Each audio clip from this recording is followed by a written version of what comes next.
It was the autumn of 1887 when the first traveler stumbled into Raven's Hollow. A name barely marked on any map, a village tucked so far between the English moors that fog seemed its only companion. Those who lived there said the mist never lifted, not even in summer. It was as if the land itself wished to stay hidden. The traveler, a man in his mid-30s named Edward Lorne, arrived at dusk. His coat was torn from the wind, his boots caked in mud. He carried only a small leather satchel, and though his face was pale from the journey, there was a spark in his eyes, the kind that belonged to men who searched for things they shouldn't. The villagers watched him from behind lace curtains as he passed. Raven's Hollow wasn't a place that welcomed outsiders. Those who came, they said, never stayed long. Not because the people were cruel, but because something else didn't allow it. Edward reached the inn at the center of the village, a crooked two-story building called the Wraith's Rest. Its wooden sign creaked in the wind, swaying like a hanged man. Inside, the air smelled of smoke and damp wood. The innkeeper, a round-faced woman with gray in her hair, looked up when he entered. "Evenin'," she said cautiously. "Don't see many new faces round here. Passing through, are you?" Edward smiled politely. "I'm a historian, researching local folklore. Raven's Hollow has a rather curious reputation." The woman's eyes flicked to the clock on the wall, a habit born from fear.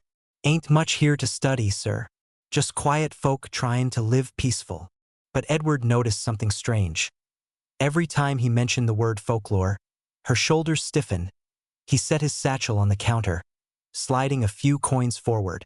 "A room for the night, and perhaps a story if you're willing." The woman hesitated, then whispered, "Stories in this village ain't told after dark." That night, as the wind rattled the shutters and the fire dimmed low, Edward opened his journal. On the first page, he had written a single question: why did Raven's Hollow vanish from every official record after 1846? Below that, a list of missing persons. Dozens of names, all tied to the same area. He had been following the trail for months. Archives, letters, folklore studies. Each clue led to Raven's Hollow, and each account ended the same way. They heard the bells, but no one explained what that meant. Edward was about to turn in when he heard it.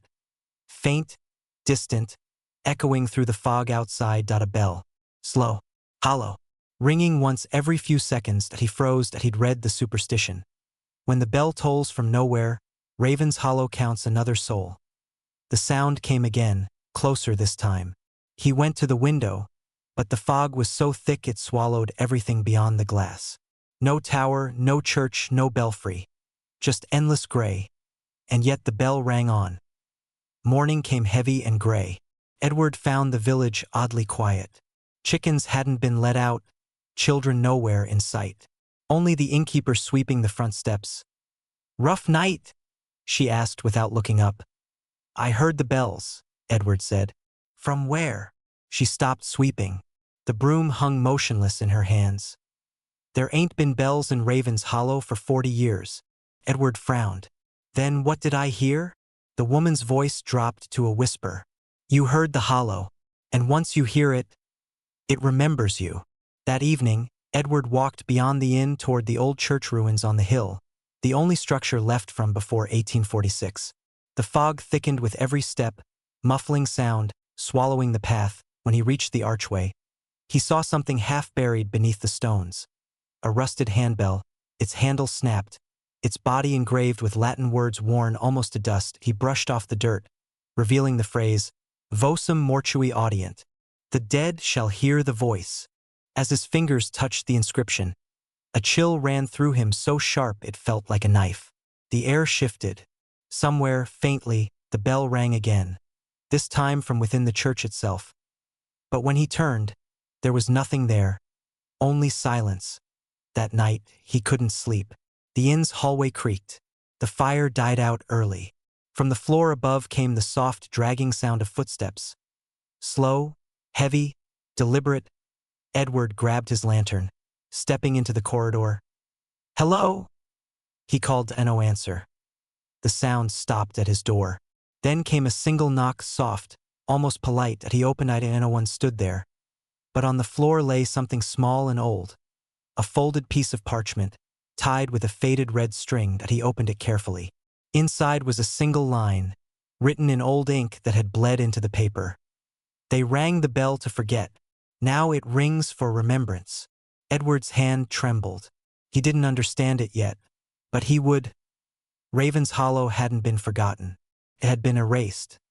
And now, somehow, he had been chosen to remember. The morning after the parchment appeared beneath his door, Edward Lorne awoke to a silence that felt unnatural. Not the peaceful quiet of dawn, but the kind that smothers breath and swallows sound. Even the birds had stopped singing as he sat up, rubbing the sleep from his eyes. The folded parchment lay open on the bedside table. They rang the bell to forget. Now it rings for remembrance. The words lingered in his mind like a shadow that refused to leave. He had studied hundreds of myths and village tales, but never one that spoke of forgetting by sound. The concept haunted him. What did the people of Raven's Hollow need to forget so badly that they erased themselves to do it? He packed his satchel, tucked the parchment safely inside, and stepped downstairs. The innkeeper was waiting, her eyes bloodshot, her face pale. She looked like she hadn't slept either. "You should leave," she whispered as soon as he appeared. "This place ain't safe for outsiders. The Hollow doesn't like to be remembered." Edward met her gaze. "Then why are you still here?" She hesitated, a question she clearly feared to answer. "Because I can't leave. None of us can. Every time someone tries, they find themselves back at the edge of the fog, walking in circles." Edward frowned.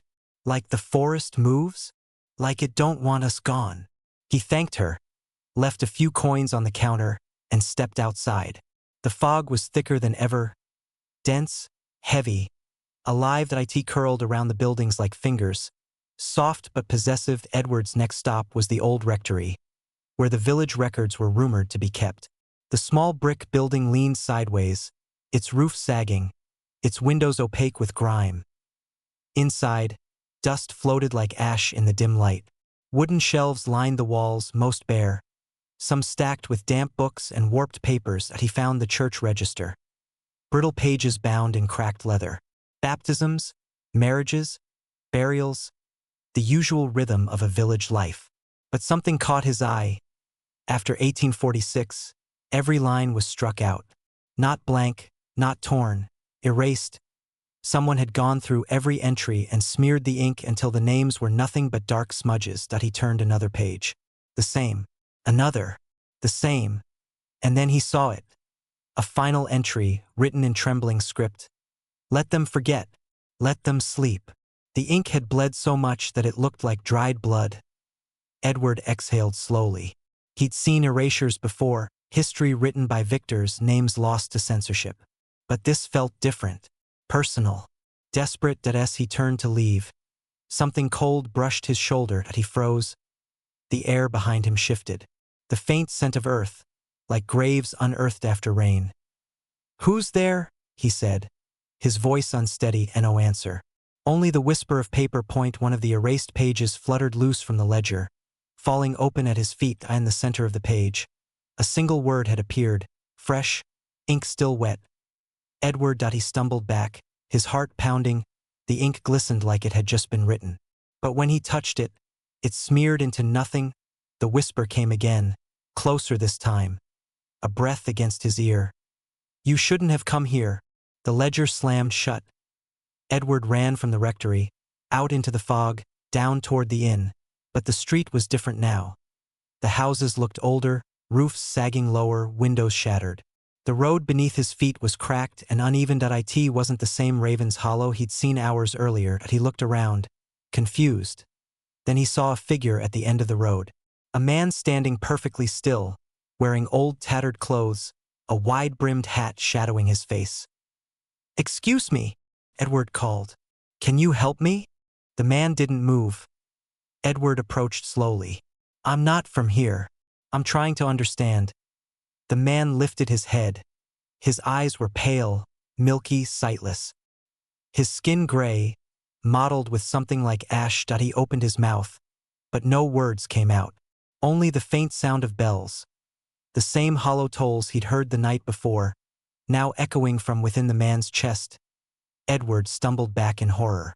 The man's head twitched violently, his body shuddering as though the bells inside him were tearing him apart. Then, in an instant, he vanished, dissolving into the fog like smoke.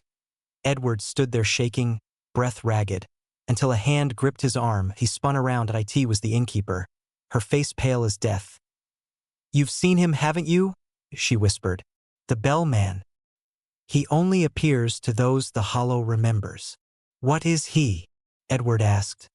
"The first one who tried to leave," she said quietly. "He heard the bells, and they never stopped." That night Edward couldn't write. His journal lay open, ink drying in the cold air, and he kept hearing faint ringing outside. Not one bell, but many. He looked through the window.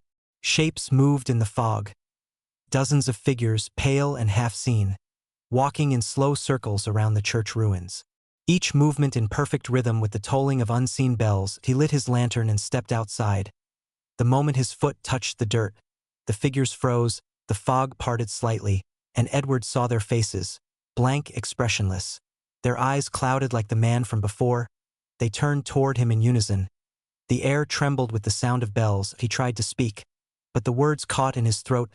Then, one by one, the figures raised their hands and pointed at him, and from somewhere, deep within the fog, a woman's voice whispered, "He remembers. He remembers." The sound grew louder, dozens of whispers overlapping, chanting his name. The bells clanged faster, louder. The ground beneath his feet began to hum. Edward stumbled back toward the inn. The door slammed behind him just as the first figure stepped from the mist. The innkeeper locked the bolts, her hands trembling. "You shouldn't have gone out there." "What are they?" he gasped. "Not what," she said. "Who?" "They're the ones we forgot." Edward's breath caught. "The erased names in the ledger." She nodded. Every time the bell rang, another soul was taken. But it wasn't death, it was forgetting. The villagers offered their memories to the Hollow to survive something far worse. "What worse?" he demanded.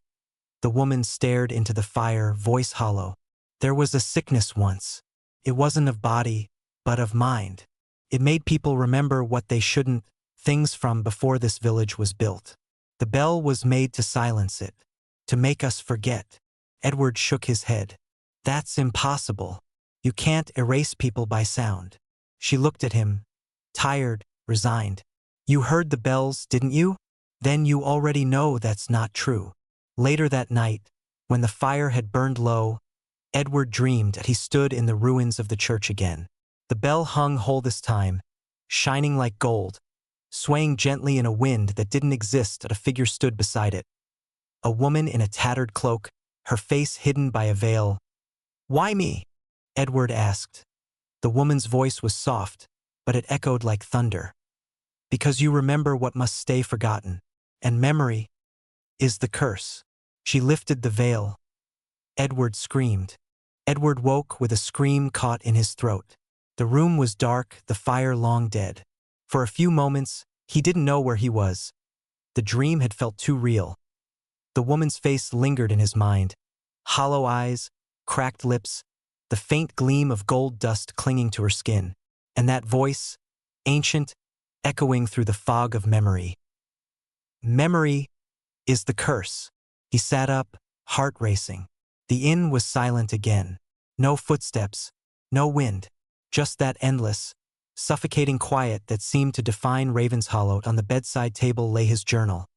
Its pages open, though he didn't remember leaving it that way. In the center of the page, written in his own handwriting, was a sentence he had no memory of writing. "Find the prayer, the one they forgot." Edward stared at it for a long time. The ink was still WEBY morning. The fog had thickened again, rolling through the streets like smoke. Edward stepped outside, lantern in hand, boots sinking into the damp earth. The innkeeper was sweeping the steps again, just as before. Only now, her movements seemed slower, as if she were fighting to remember how to hold the broom. "Have you heard of a prayer?" Edward asked. "Something the villagers used to say before the bells stopped ringing?" The woman froze. "Who told you that?" He hesitated. "A dream." Her eyes widened, and for a moment, Her expression twisted. Fear, sorrow, recognition. Dreams aren't dreams here, she whispered. They're what's left of the hollow's memory. What does that mean? But she didn't answer. Instead, she turned toward the church ruins at the edge of the village. If you're looking for prayers, you'll find them there, buried with the rest. Edward followed the narrow path leading to the ruins. The fog hung heavier there, thicker, as though guarding something sacred or cursed. The air was colder, the silence deeper. When he reached the church, he saw a figure kneeling near the crumbled altar. An old man, dressed in a priest's robe so faded it was almost colorless. "Father," Edward called softly. The man didn't turn. "There's no church here, son. Only echoes." Edward approached cautiously. "You were the priest?" The man let out a soft, bitter laugh. "Once, before the bells, before the forgetting." "Then you remember?" Edward asked. "What happened to this place?" The priest turned then, and Edward felt his stomach twist. The man's eyes were black. Not empty, not blind, but filled with something shifting, like smoke trapped behind glass. "I remember enough," he said. "And that's the problem." He reached into his sleeve and pulled out a fragment of parchment. Torn, brittle, written in a language Edward didn't recognize. "The prayer?" Edward breathed. The priest nodded. "It was never meant to be spoken. It was meant to bind." "Bind what?" "The voice beneath the hollow." Edward frowned. "You mean the bell?" The priest's lips twitched in something between a smile and a grimace. "The bell is not a thing, son. It's a mouth that calls the dead and feeds on memory." Edward felt the world tilt slightly, the fog closing in around them. "You're saying the villagers summoned something?" "They didn't summon it," the priest said. "They woke it. The bell was its vessel. When the sickness came, the sickness of remembering, they prayed for it to be silenced. The bell granted that prayer. It took everything they were." He placed the parchment into Edward's hands. "You want to know the truth? Finish what they started. But understand, when the prayer is spoken, the hollow remembers everything." Edward studied the parchment. The words pulsed faintly, as if alive. "What happens if I read it?" The priest leaned closer, his voice a rasp. "Then the dead will answer." That night, Edward sat at the inn's table, the parchment spread before him. The innkeeper watched from the corner, muttering prayers of her own under her breath. "You shouldn't," she whispered. "If he gave it to you, it means the hollow's already chosen you." Edward ignored her. His rational mind, the historian, the skeptic, fought against the dread curling in his stomach. But the bells, the whispers, the erased records, none of it could be coincidence. He lit a candle and began copying the strange script, tracing each symbol carefully. The letters seemed to shift beneath his pen, forming shapes that looked almost human. Faces, eyes, mouths. When he finished, the candle flickered violently outside. The fog stirred, and then, faint but clear, came the sound of footsteps. Dozens of them, moving toward the inn.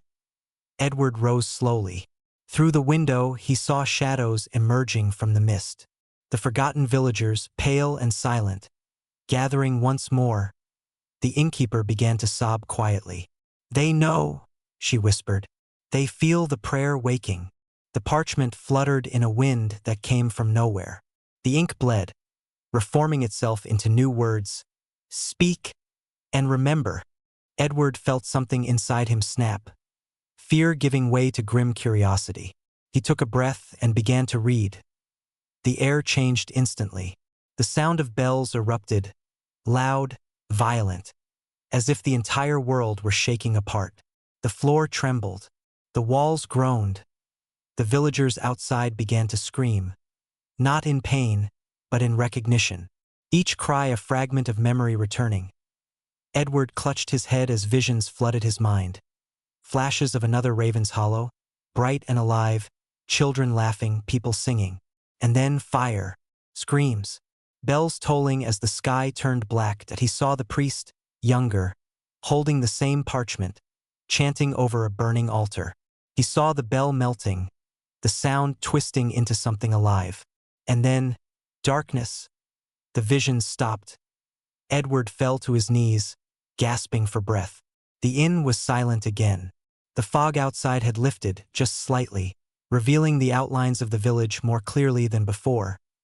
The innkeeper approached slowly. "What did you do?" Edward looked up at her, eyes wild. "I remembered." Later, when the moon rose, Edward returned to the ruins. The priest was gone. Only the altar remained, and on it, the bell fragment he'd found before it now gleamed faintly, warm to the touch that as he stared at it. A voice whispered behind him, the same woman from his dream. "You've opened the way." Edward turned. The woman stood at the edge of the fog, her veil gone. Her face was familiar, too familiar. "You're the innkeeper," he said. Realizing it slowly, she smiled sadly. "I was, before the forgetting, before I prayed to be erased." Edward's pulse quickened. "Who are you really?" Her expression darkened. "I was the one who rang the bell." The ground trembled beneath them. The church bell, shattered for 40 years, gave a single echoing toll. The sound rolled through the village, through Edward's bones, through the earth itself, and somewhere deep beneath Raven's Hollow, something answered. The toll of the broken bell echoed long after the sound itself had died. It lingered in the air like a memory refusing to fade, vibrating in Edward's bones until it became impossible to tell whether it was real or merely imagined. As he stood frozen among the ruins, the cold mist coiling around him like smoke. The woman, the innkeeper, the one he now knew as the bell ringer, had vanished as suddenly as she'd appeared, leaving only the faint scent of burnt metal behind. And then, the whisper came. Below, a single word, carried on no wind, spoken by no mouth. Edward turned toward the altar. The stone beneath it was cracked now, a thin seam of light glowing from within, faint, pulsating, like the slow beat of a dying heart. That he knelt and pressed his hand to the stone. It was warm, alive. He pulled his hand back quickly, trembling. Beneath the surface, something moved, a low, steady hum, like gears turning somewhere deep in the earth. "The bell," Edward murmured. "It isn't broken, it's buried." He spent the next morning scouring the archives again. The parchment he'd copied from the priest now showed faint new symbols at its edges, patterns resembling waves, or perhaps veins. The words themselves seemed to shift each time he blinked. He found, at last, an entry in the parish registry. A line written in faded ink. June 3rd, 1891. The bell of remembrance is sealed beneath the chapel. No toll shall sound again until the hollow forgives itself. The handwriting was shaky, desperate. There was no signature. Edward stared at the page, his mind racing. The bell of remembrance, a relic of the plague years, rumored to heal those who repented, but to devour those who remembered too much. It wasn't a superstition. It was a seal, and Raven's Hollow had built itself upon it. By afternoon, the fog had grown darker, thicker, as if the village itself were resisting him. The air hummed faintly wherever he walked, like the aftertaste of that single toll still vibrating through the soil. That he returned to the ruins, equipped with his lantern and spade. The altar stone was still cracked, the faint glow beneath it pulsing with an irregular rhythm. Each time he touched the stone, he heard whispers, fragments of sentences, like thoughts not his own. "We begged for silence. The earth remembers. Do not open the mouth again." But Edward couldn't stop. His curiosity had evolved into something feverish, an obsession that left no room for reason. He began to dig. The first layers came easily, soft earth, damp and cold. But after only a few feet, his spade struck metal. A hollow, ringing sound that made his skin crawl. He cleared the soil away with trembling hands until he uncovered it fully. A circular plate of blackened bronze, etched with the same markings as the parchment. Its center was an indentation, as if something once rested there, or something had been trying to push through. Edward knelt closer, brushing away the dirt. The bronze pulsed faintly beneath his fingers, the vibration syncing with his heartbeat. And then he heard it, the sound of breathing.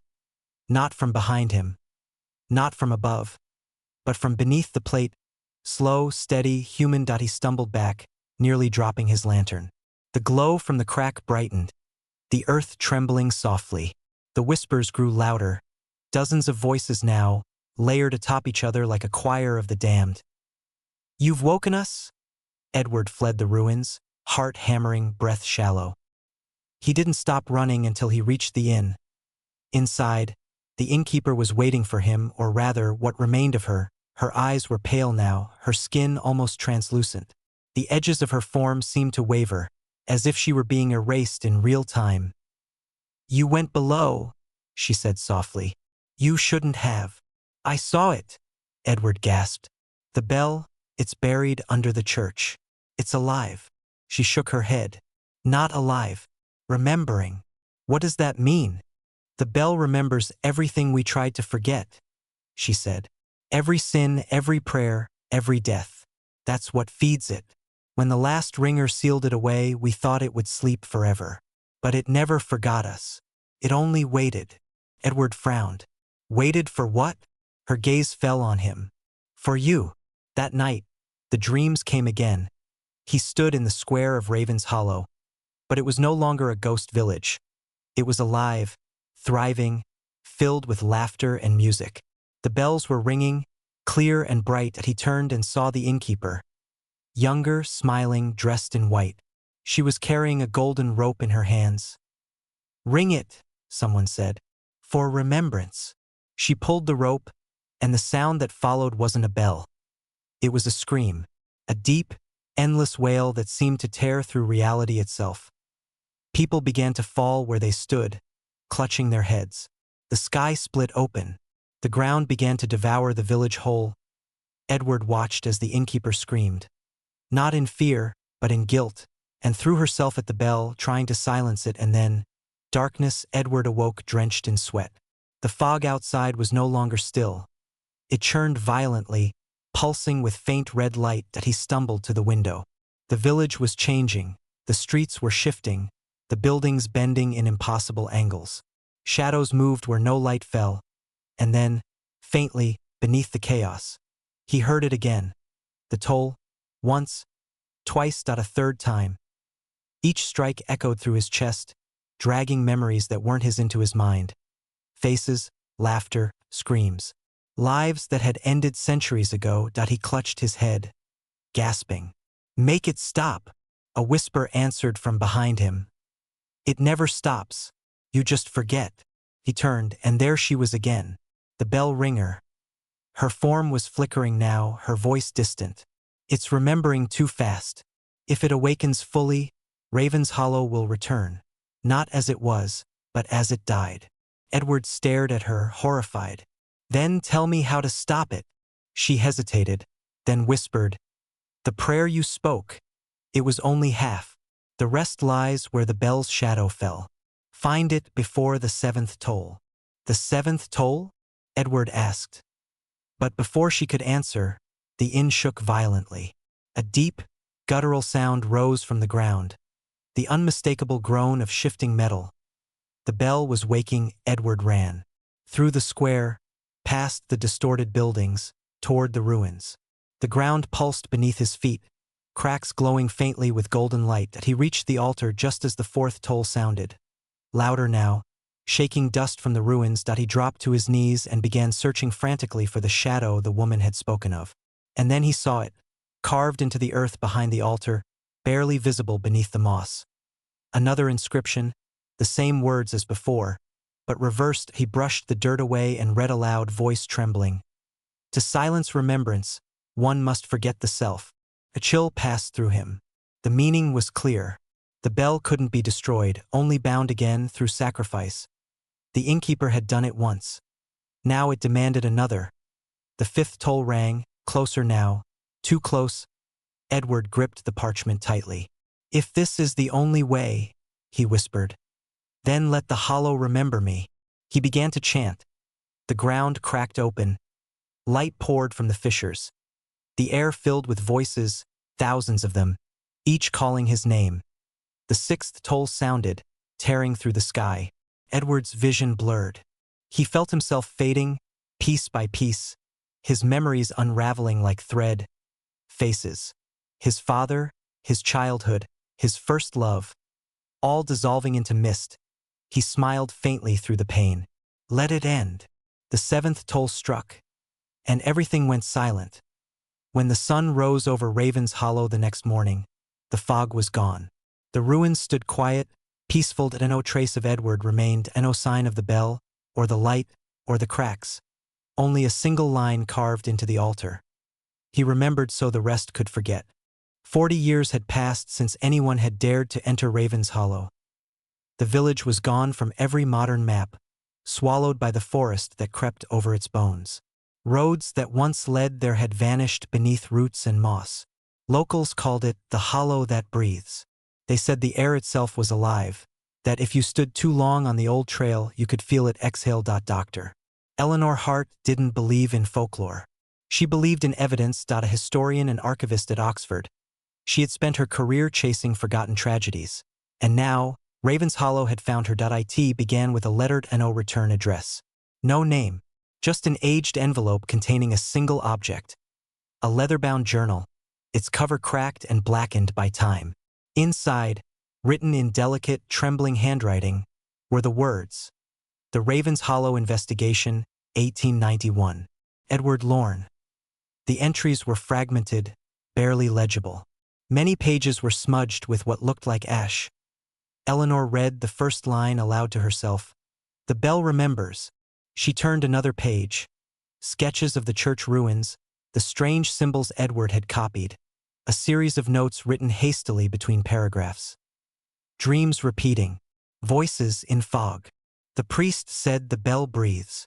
If I fail, bury this where no one can find it. Eleanor frowned.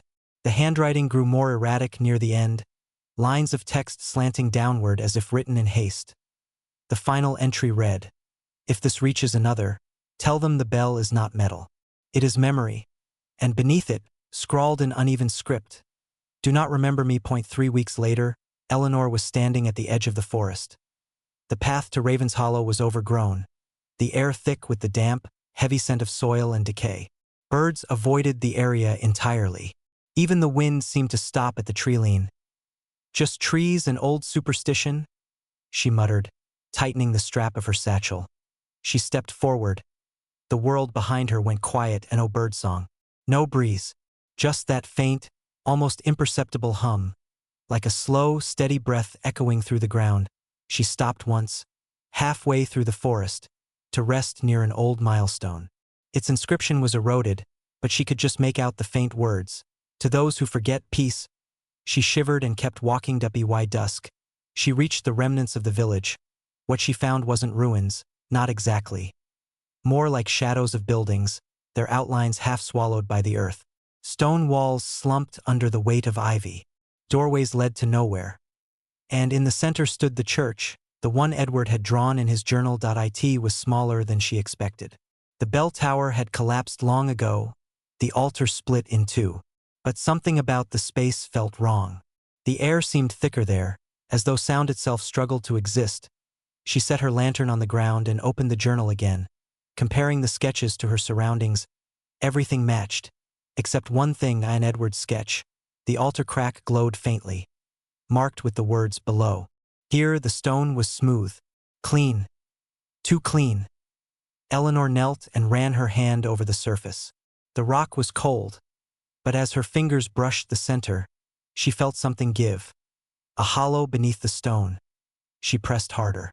The slab shifted with a deep, grinding sound. And then, the breath came again. Not wind, not air, but something deep, alive, exhaling through the earth. Her lantern flickered. A whisper drifted up from the crack. "You came back." Eleanor froze. "Who's there?" she demanded, voice shaking. Silence. She stepped back, but the whisper came again, softer this time. "He remembered, so you could find me." Her pulse quickened. "Edward." No answer. Only the slow, rhythmic breathing of the ground, in and out, until it began to sync with her own heartbeat. She stumbled back toward the door, but the forest outside had changed. The fog had returned, rolling in from nowhere, thick and golden in the lantern light. Shapes moved within it. Faint figures, watching her. Eleanor gripped the journal tightly. "You're not real." she whispered. The fog answered with laughter. Quiet, broken laughter that came from everywhere at once. And then she saw it. A figure emerging from the mist, a man, wearing a long coat, his face half obscured in shadow. He stepped forward, and the dim light revealed him, pale, hollow-eyed, his expression serene. Edward Lorne? Eleanor breathed. He didn't respond. He just looked at her, or through her, and said quietly, "It remembers you now." Her knees weakened. What does that mean?" Edward tilted his head. "It breathes through those who remember." And with that, he began to fade, the fog swallowing him whole. Eleanor called after him, but her voice vanished into the mist. When silence returned, she realized the journal in her hands had changed. The ink on its pages was wet again. Fresh, new words had appeared beneath the final entry. "If you're reading this, it's already begun." Eleanor stumbled back to her tent by the forest's edge, heart pounding. She spent the night awake, listening. Every few minutes, she thought she heard it. Faint, rhythmic like a heartbeat in the soil. She tried to rationalize it, seismic movement, air pressure, anything. But deep down, she knew better. When she closed her eyes, she saw the faces in the fog, and Edward's eyes, and the bell-by morning. She could no longer find the path she'd used to enter the forest. The trail behind her was gone, replaced by a carpet of untouched moss. Her compass spun uselessly. Her phone had no signal. Only the journal seemed constant, but even it was changing. New pages appeared overnight, filled with handwriting that matched neither Edward's nor her own. The hollow breathes. The hollow learns. The hollow forgets. By the third day, Eleanor stopped sleeping. The fog followed her wherever she went. Sometimes she heard children laughing just beyond her sight. Sometimes, she swore she saw the inn still standing, warm light glowing through its windows, and sometimes, in the silence between heartbeats, she heard the toll of a distant bell. Then each sound pulled a memory from her. Small at first, the smell of her mother's perfume, the feel of her father's hand. By the fourth toll, she couldn't remember her own address. By the fifth, she forgot why she'd come at all. She dropped to her knees, clutching the journal, tears streaming down her face. "Please," she whispered to the empty air. "I just want to go home." And then a voice answered, calm, familiar, echoing from everywhere and nowhere. "Home is where you forget." The ground beneath her split open. A blinding golden light poured upward, washing over the ruins. The air roared, filled with the sound of 1,000 bells ringing at once. Through the light, Eleanor saw them. The villagers of Raven's Hollow, their faces serene, their eyes closed, and in the center of it all stood Edward, holding the fragment of the bell, glowing faintly. He looked at her and smiled. "You shouldn't have remembered me." The light consumed everything. When the forest rangers found her weeks later, she was sitting in the middle of a clearing that didn't exist on any map. Her notebook lay open on her lap, its pages blank. All she said, over and over, was, "The hollow breathes." The world returned in fragments. A heartbeat. A whisper. A sound like breathing through stone. Doctor. Eleanor Hart opened her eyes, or thought she did. The light around her wasn't light at all, but a pale, golden fog that pulsed gently, like the rhythm of something alive. She was lying on the floor of the church, but it wasn't the same ruin she remembered. The walls stood tall again, the stained glass unbroken, the bell tower whole. For a moment, she thought she'd traveled back in time. But then she saw the villagers, hundreds of them, standing motionless in the pews, heads bowed. Their faces were blank, smooth, featureless, as though carved from wax. And they were humming, low and soft, the same 3 notes repeating endlessly. The sound was coming from them. Eleanor rose slowly, her legs trembling. "Hello!" The humming stopped. Every head turned toward her at once. The air vibrated. Then, from somewhere deep above, the bell tolled. Once, twice, 3 times. Each strike felt heavier than the last, echoing through her bones, and with the third toll, the villagers moved. Not walking, but gliding toward her, their feet not touching the floor. Eleanor stumbled back, pressing herself against the altar. "Stay back!" But they didn't listen. Their mouths opened in unison, and a single, unified voice filled the air. Memory must sleep. She clutched her head. The sound wasn't just noise. It was thought, invading her mind like static, trying to overwrite her own. Memory must sleep. The walls began to distort, the golden light flickering violently. The villagers' bodies dissolved into mist, swirling upward toward the bell tower until the air itself seemed to breathe. Eleanor fell to her knees, gasping. "Where am I?" A voice answered from behind her. "Inside remembrance." She turned, and there he was again. Edward Lorne. He looked younger now, almost peaceful, but his eyes shimmered with gold. "Edward," she whispered, "you're alive." He smiled sadly. "Alive isn't the word. Not anymore. Where am I? What is this?" "This," Edward said, gesturing around him, "is what the hollow became when it tried to forget. Every soul that prayed for silence. Every life lost to the bell's memory. They were absorbed, bound to it. This is their dream, the dream of silence." Eleanor shook her head, trying to understand. "The villagers. The bell took them?" "No," Edward said quietly. "They gave themselves willingly. The bell didn't devour them. It remembered them. It preserved them here, so the world above could forget." "Then why am I here?" she asked. Edward's expression darkened. "Because the bell remembered you." He led her outside the church. The village beyond was pristine. Cobblestones swept clean, windows glowing, laughter echoing faintly through the air. Children ran through the square, their joy hauntingly perfect. It was Raven's Hollow reborn. But wrong. Too still. Too symmetrical. "This isn't real," Eleanor murmured. Edward nodded. "It's what the bell dreams. Memory made perfect, without grief, without sin. Every soul here is a memory that refused to die." Eleanor turned to him. "If this is the dream, how do I wake up?" Edward looked away. "You don't. You remember until you fade." She stepped closer. "You did this to yourself, didn't you? You bound it with your own memory." He hesitated, then nodded. "It was the only way. Someone had to carry it, the weight of what happened. But when you found my journal, you woke it again.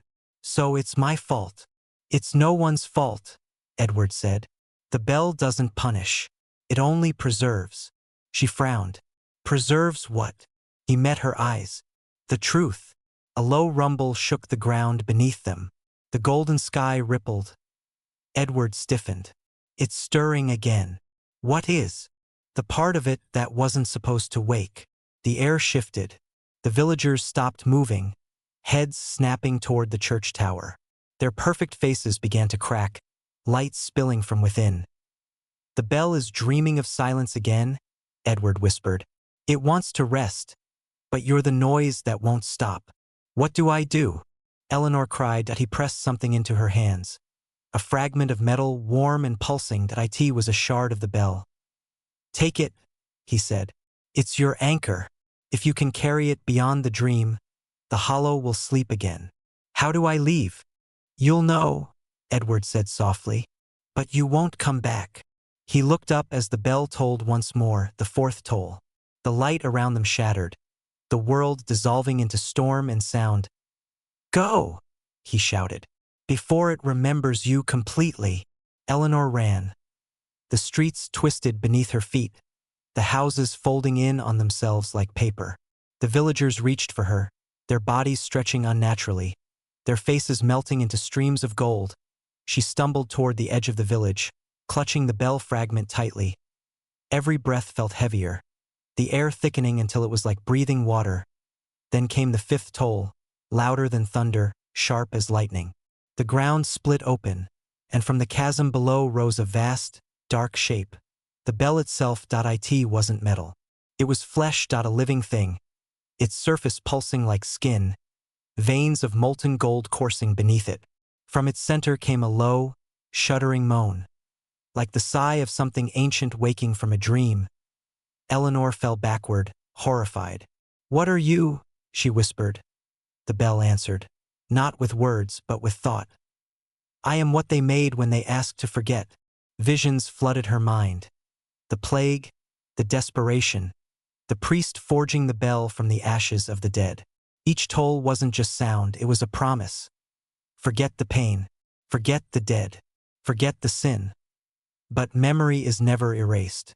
Only buried. And now it was rising again. The sixth toll shattered the dream. The perfect Raven's Hollow crumbled, the golden sky tearing open. Eleanor saw flashes of the real world. The forest, her camp, the journal lying in the dirt. She crawled toward the light. Behind her, the villagers screamed, their voices merging into one final plea. Take it back! Take it all back! Eleanor reached the threshold, and then froze. Edward stood there, blocking her way. Please, she begged. Let me go. He shook his head. If you leave, you take the bell with you. I don't care, she cried. You will, he said softly, because it remembers through you now. And once you leave, it will never stop ringing. She stared at him, torn between horror and pity. Then what should I do? Edward stepped closer, touching her forehead. His hand was warm, too warm. Make it dream again, he whispered, but not of silence. The seventh toll came. The world turned white. When the light faded, Eleanor was lying in the forest again, gasping for air. Her lantern flickered beside her. The ruins of the church stood silent and broken, and in her hand was the bell fragment. Cold now, dull and lifeless, she looked around, disoriented, half believing it had all been a hallucination. But then she noticed something carved into the altar stone, fresh, untouched by time. She remembered for us all, and when she opened her bag, she found Edward's journal. But every page was blank, except one, the bell that dreamed of silence now dreams of you. Eleanor stared at the words, her heart pounding, and faintly, from deep beneath the earth, she heard it again. Not loud, not menacing, but soft, almost tender. A single toll. Like the heartbeat of something that had finally learned to breathe. It had been 6 months since Dr. Eleanor Hart vanished in the woods near Raven's Hollow. The official report claimed she fell into one of the abandoned mine shafts. Her body never recovered. The search party found her tent, her notes, and a single brass fragment, etched with symbols no one could translate. Most assumed it was an accident. But Jonah Price didn't. He was a sound archivist for the National Folklore Institute, a quiet man who preferred headphones to conversation. His job was simple: digitize and catalog old recordings from defunct towns, forgotten rituals, and lost histories. One day, a box arrived at his desk. No return address. Inside, a small reel-to-reel tape labeled, in neat handwriting, Raven's Hollow Field Recording, Drive E. Hart. The date was the same day she disappeared. At first, he hesitated. But curiosity always wins, especially when the label smells faintly of soil and candle wax. He threaded the tape. The recording began with the sound of wind through trees, then Eleanor's voice, soft, steady, slightly trembling. This is Dr. Hart, October 4th. If anyone finds this, I've reached the church. The bell is here. It's humming. Then came the sound. A low, resonant hum, almost inaudible. But Jonah's trained ear caught it. It wasn't random. It was structured. A pattern. Like breathing. The tape hissed. Then Eleanor's voice again, faint and fractured. It knows my name. Jonah froze. He rewound it, played it again. It knows my name. The sound beneath her words, the hum, changed each time he played it, as though the recording was alive. He pulled off his headphones, heart pounding. The air in the room felt charged, like before a storm. He could have sworn he heard the faintest echo of that hum in the walls, distant, low, and rhythmic. He laughed nervously. You're losing it, Jonah. But when he looked down, the reel had stopped spinning. And yet, the tape kept playing. That night, he took the recording home. His apartment was small stacks of vinyl records, a single lamp, the faint buzz of neon from the street below. He poured himself coffee and played the tape again, notebook ready to first. Wind, then the hum, then a voice, not Eleanor's. Remember us. Jonah dropped his pen. What the hell? The voice was faint, layered with static. He reversed the playback. The whisper became clearer. Find the bell. He stared at the machine, every instinct screaming to stop. But instead, he pressed record, capturing the playback onto a digital file. Then he noticed something impossible. The waveform on his computer wasn't normal. It formed a shape, a circle with faint ridges radiating outward, like the grooves of a bell. "Okay," he whispered. "You're not real." He zoomed in. Each ridge contained symbols, letters. He enhanced the spectrogram. It spelled, "Ravenshallow awaits." The lights flickered. A dull clang echoed from the hallway outside his apartment. Jonah froze. No way. He stepped into the corridor. Empty. Silent. But faintly, from somewhere far below, he heard it. The sound of a bell. By morning, Jonah had made up his mind. He packed his recorder, camera, and the tape and drove north, toward the woods Eleanor vanished in. Raven's Hollow was barely a memory on any map now. The road was overgrown, the forest reclaiming what was once a village. As he reached the clearing, his radio glitched. Every station bled into one frequency, a low, droning tone that pulsed in sync with his heartbeat. He parked near the ruins of the church. The structure stood exactly as Eleanor's photos had shown. Half collapsed, covered in moss. The air was unnaturally still. He switched on his recorder. Raven's Hollow site visit, June 22nd. Ambient silence at 11:03 a.m. Then, not silence. A whisper. "You came back." Jonah spun around, scanning the trees. "Who's there?" No answer, only wind. He took a step closer to the church. The hum grew louder, faint but distinct, vibrating in the bones of the air itself. He found the altar, cracked, covered in vines. On its surface were carved words, half buried in dirt. "She remembered for us all." He brushed the moss aside, his hand trembling. "She remembered," he repeated softly. "Eleanor." His recorder crackled. "Jonah." He froze. The voice wasn't through the air. It was from the device itself. "Jonah, you shouldn't have come." "Dr. Hart," he whispered. The reply came through static. "It dreams again. Don't wake it." The church groaned as if something heavy moved inside its walls. Dust fell from above. Jonah pointed his flashlight upward, toward the tower. There was no bell, just emptiness. But the sound was still there. It was tolling. Faint, inside his skull. He stumbled backward out of the church, gasping for air. The hum grew sharper, more rhythmic. His vision blurred, and for a split second, he wasn't in the ruins anymore. He was in the dream. Raven's Hollow whole again. Streets glowing gold, villagers frozen mid-laughter, and at the center of it all stood Eleanor, holding a fragment of brass. She turned to him slowly, her eyes gleaming faintly like candlelight. "Jonah," she said softly. "You heard it, didn't you? I followed your recording. I needed to know what happened. You shouldn't have listened. I needed to know what the bell is." Her gaze darkened. "It's not a what, it's a who." Jonah frowned. "Who?" "The villagers," she whispered. "Their memories, their pain. It's all inside it. The bell remembers everything." He stepped closer. "Then why call me here?" "I didn't," she said. "It did." Her hand trembled as she held out the bell fragment. "Take it and it will stop." He hesitated, but his hand moved on its own. The moment his fingers touched the fragment, a shock tore through him. Images flooded his mind. Faces, screams, fire, and the toll of a bell forged from the ashes of the dead. Then darkness. Jonah woke in the forest again, the sky dark and bruised. His recorder was still running, but the voice that spoke through it wasn't Eleanor's anymore. "You carried it home." He looked down. The fragment was gone from somewhere far away. Maybe miles, maybe inside him. The bell tolled once. He felt it in his chest, his pulse syncing with its rhythm. Another told. He stumbled toward his car, dizzy, his breath fogging the glass. His reflection stared back at him, but his eyes glowed faintly gold. He hit record again, his voice shaking. "Raven's Hollow isn't gone. It's remembering through me now. If anyone finds this tape, don't listen." The hum deepened, no longer distant, but here, inside the tape, inside the air, inside him. Jonah screamed as the recorder shorted out. sparks flying. The last thing it captured was a whisper. "The bell dreams of you too." Then silence. The world didn't notice when Jonah Price vanished.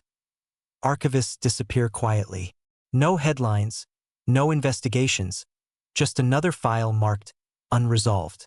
But 3 weeks later, something strange began to happen. Across the globe, shortwave radio operators started reporting the same anomaly.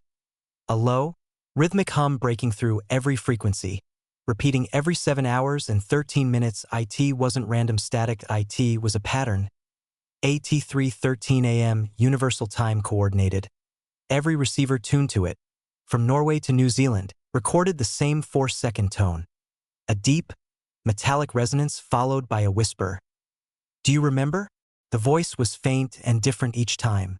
Male, female, sometimes layered like a choir, but always ending with that same phrase. "Do you remember?" Within days, message boards and radio forums exploded with theories. Some said it was a government test. Others called it a hoax. Only one person recognized the pattern. Her name was Mara Lynn, an investigative journalist who specialized in sonic anomalies. She'd covered everything from number stations to forgotten Cold War experiments. But when she heard the recording on a pirate radio feed, she froze. Because she'd heard that sound before, in a classified case file she once read under a pseudonym, Project Raven's Hollow. Mara began her search with Jonah Price's last known location. His employer stonewalled her. "Confidential research project," they said. But a contact in the archives whispered something else. He wasn't supposed to open that box. She traced the package back to a P.O. box registered in northern Pennsylvania. It was empty, except for a key, a rusted key marked with an engraving of a bell. The tag read, "For when the echoes call." 3 nights later, the echoes called. Mara was in her apartment editing an audio log when her computer speakers suddenly hissed. No input, no signal. Then came the hum. Low, steady, familiar. She hit record instinctively. The waveform formed a perfect circle, just like Jonah's file. Inside the pattern, coordinates, rural Virginia, the exact site of the Ravens Hollow ruins. Mara stared at the screen, the hum vibrating through her chest. It wasn't just sound. It was invitation point. 2 days later, she was there. The road was worse than she expected, barely a dirt trail now. The forest pressed close on both sides, dense and watchful. She reached what was left of the church by sunset.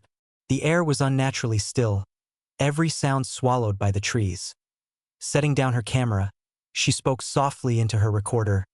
June 29th, field report. No sign of human activity. Ambient noise, nearly zero. Then she paused, and oh birds, and oh wind, and oh distant hum of life. Just silence. And then, faintly, the sound of footsteps. She turned sharply, flashlight cutting through the darkness. "Hello!" Nothing, then, just at the edge of the beam, she saw it. A figure standing between the trees, tall, still, dressed in black, wearing what looked like an old field recorder strapped to its chest. "Jonah?" she whispered. The figure tilted its head slowly, as if listening, then it spoke. "He's gone." The voice was distorted, like multiple people speaking through a single throat. "Who are you?" The figure stepped forward, and the tape machine on its chest began to spin. "We are the memory." Her flashlight flickered. "The bell remembers through us." Mara stumbled backward, heart racing. "You're not real." The figure raised a hand. The hum deepened. "You came to collect echoes. Now you are one." Her camera glitched, the feed cutting out in bursts. She caught fragments, flashes of gold light, faces stretching out of the dark, the faint shape of a bell suspended in the air. Then everything went black. Mara woke on the church floor. Her equipment was gone. The forest outside glowed faintly, as if the trees themselves were whispering. She sat up, dazed, and heard faint voices around her. Not speaking, remembering. The plague, the fire, the promise. She followed the sound to the altar. Beneath the cracked stone was a hollow. Inside, a small wooden box. The same symbol, a bell. She opened it carefully. Inside, a reel of tape labeled The Collector. Her breath caught. She turned her recorder back on, inserted the reel, and pressed play at T first. Silence. Then Eleanor Hart's voice. If you're hearing this, it means the bell found you. Mara froze. It needs a keeper, someone to carry the sound forward. Once it was me, then Jonah. Now it's you. The hum began again, soft at first, then growing. Don't fight it, just remember. The reel spun faster, the voice stretching until it dissolved into static, and beneath the static, another voice emerged, deeper, ancient, familiar. We are the echo and the source. The ground trembled. The church walls flickered between ruin and perfection, time bleeding into itself. Mara screamed as light poured from the cracks in the floor. The bell rose, massive, spectral, glowing from within. It told once, and the sound tore through reality itself. For a moment, she saw everything. The plague, the priest, the forging, the dream, the endless cycle of remembering and forgetting. Then she saw herself, standing where Eleanor once stood, holding the recorder. Her reflection in the bell's golden surface looked back at her and smiled. The collector of echoes, it whispered. She dropped the recorder, and the sound cut out. 2 days later, a shortwave operator in Iceland picked up a new transmission. It wasn't the hum this time. It was a voice, calm, clear. This is Mara Lynn. Raven's Hollow is not gone. It speaks through frequency now. Do not listen. Do not remember. A pause. The bell dreams again. Then static. The transmission repeated exactly every 7 hours, each time slightly different, as though the voice were slowly forgetting its own words. And in the background, faintly, the hum returned. A heartbeat that wouldn't stop. Weeks passed. Researchers all over the world began recording the same phenomenon.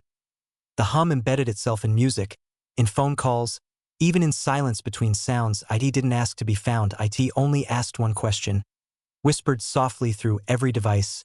Do you remember? Those who listened long enough started hearing something else. Voices of people they'd lost, words they'd never said, memories they'd buried. Governments issued public safety alerts, calling it auditory hallucination syndrome. But the few who truly understood gave it a different name. The Raven's Hollow frequency. And somewhere, deep beneath the forest, the bell slept, dreaming of every echo that carried its sound. At first, it was just background noise, a faint hum in the silence between songs, a whisper behind the news anchor's voice, a low vibration you could feel in your teeth, like the world itself was breathing. Then came the dreams. Millions of people across the world began reporting the same thing.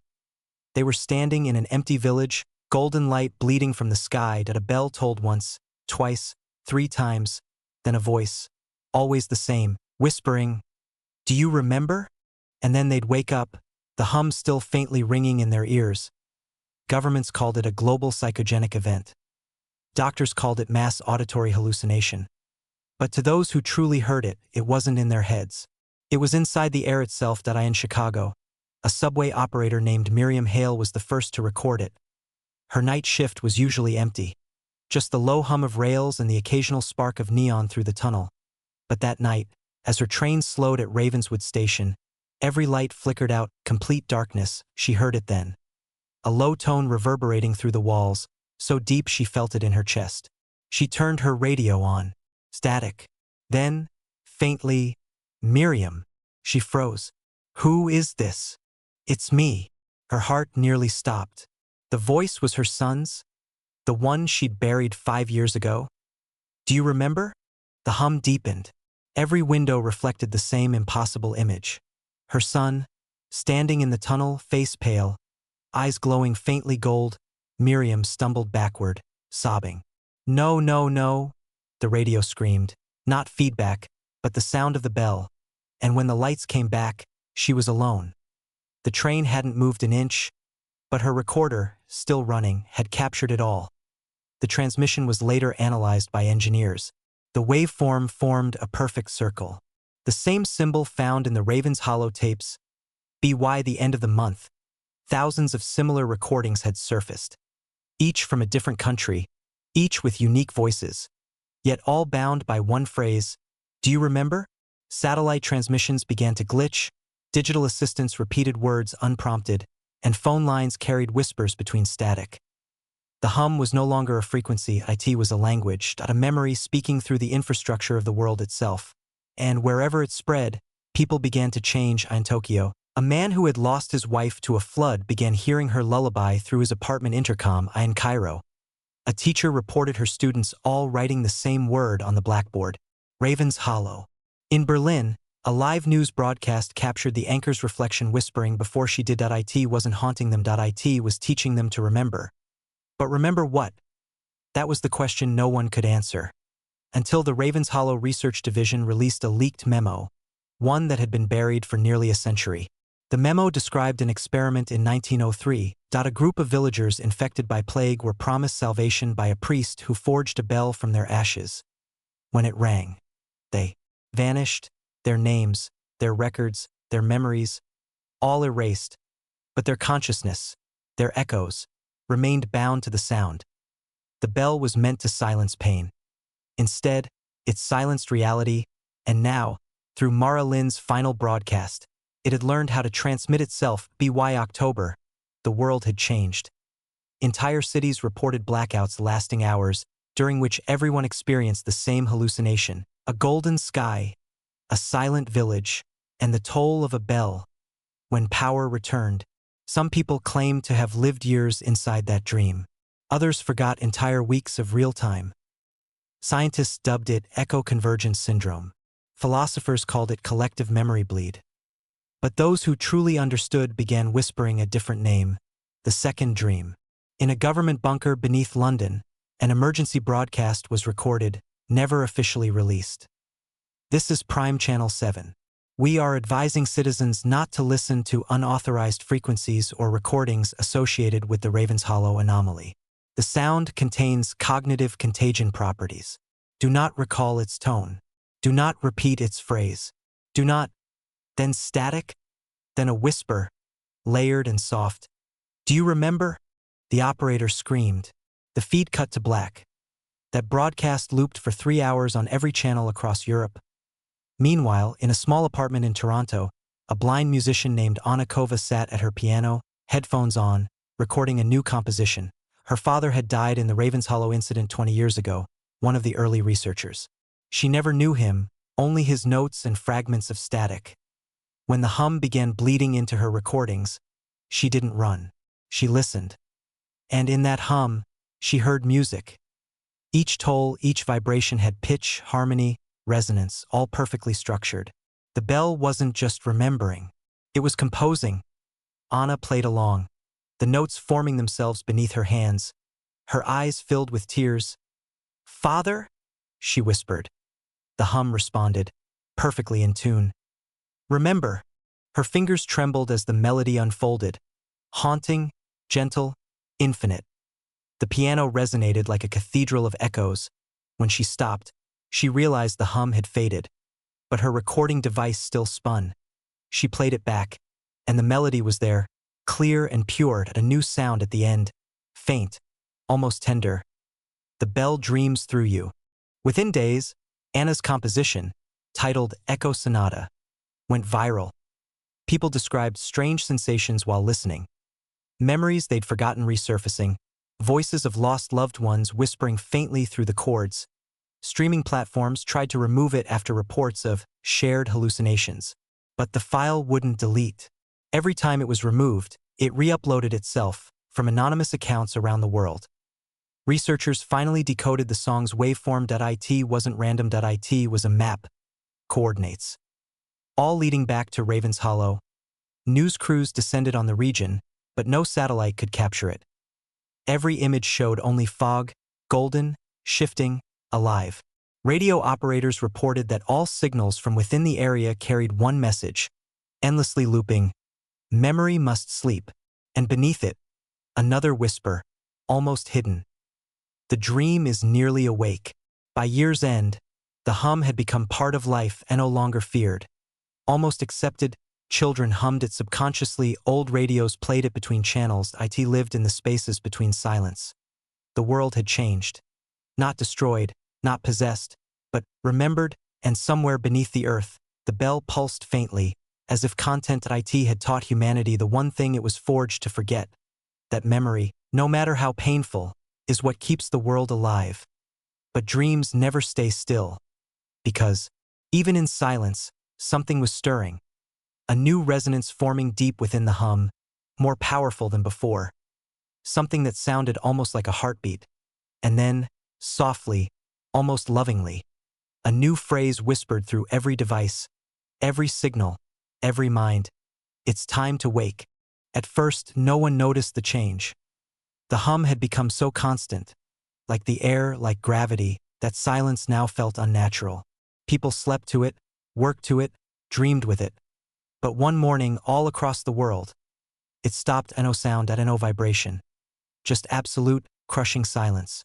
For the first time in months, the earth held its breath. And in that silence, everyone dreamed the same dream. It began in light. A pale gold horizon that seemed to stretch forever. The ground beneath their feet was cobblestone, familiar yet strange, Raven's Hollow, but not ruined, not lost, alive. Every person who had ever heard the hum found themselves standing there, millions of them, beneath a sky that pulsed like a living heart. The bell tower rose high above them, gleaming like liquid sunlight. Its surface rippled, alive with memory. And then, a voice, soft, layered, echoing from everywhere and nowhere. The dream is awake.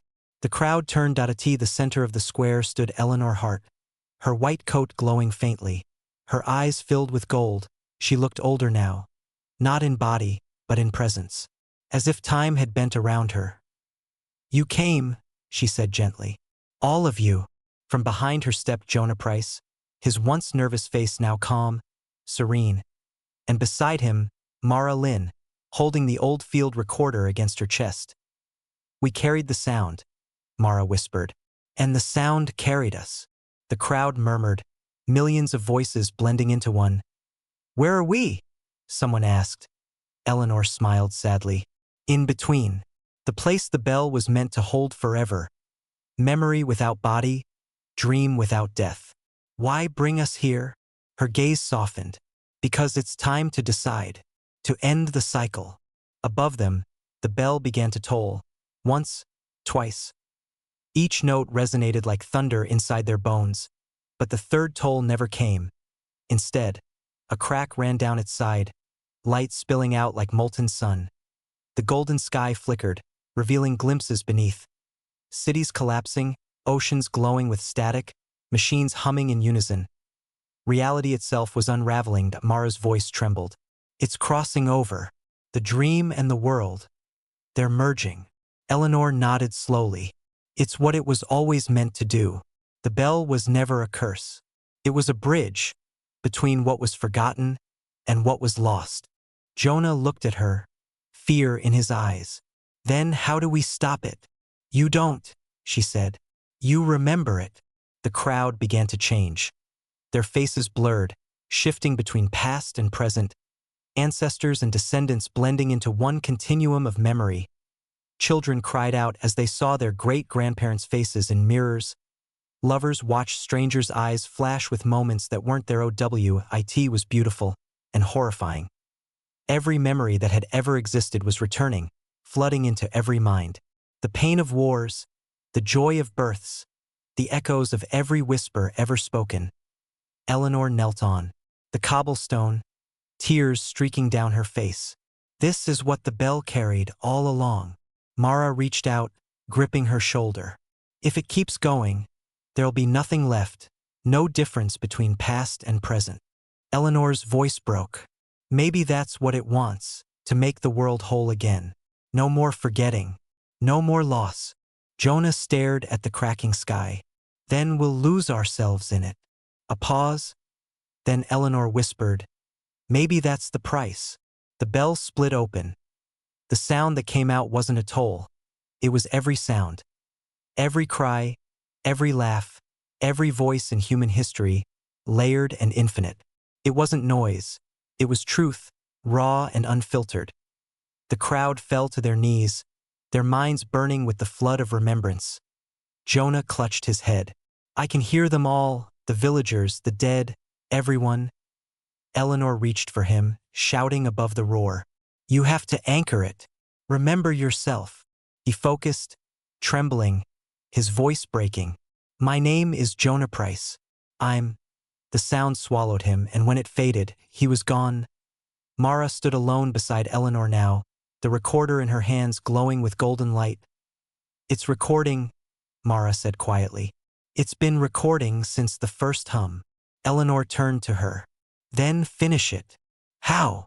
Every dream ends the same way, Eleanor said. Someone wakes. Mara's eyes widened. If I stop the recording, you'll silence the dream, and everything it's connected to. But what happens to us? Eleanor smiled faintly. We become what we were always meant to be, memory. Mara hesitated, tears in her eyes. And the world. Maybe it learns to remember. Just enough. The bell pulsed one final time. A heartbeat of gold. Mara lifted the recorder, her thumb trembling over the button. I'm sorry, she whispered. Eleanor closed her eyes. Don't be. The final words spoken before the silence were Eleanor's. Gentle, infinite, almost loving. Do you remember? And then, click, the world shattered in light. When it returned, the hum was gone. No one remembered Raven's Hollow anymore. No one remembered the dreams, the golden sky, or the tolling of the bell. But they remembered feeling something. A strange peace in the silence. Art began to change. Music became softer, more patient.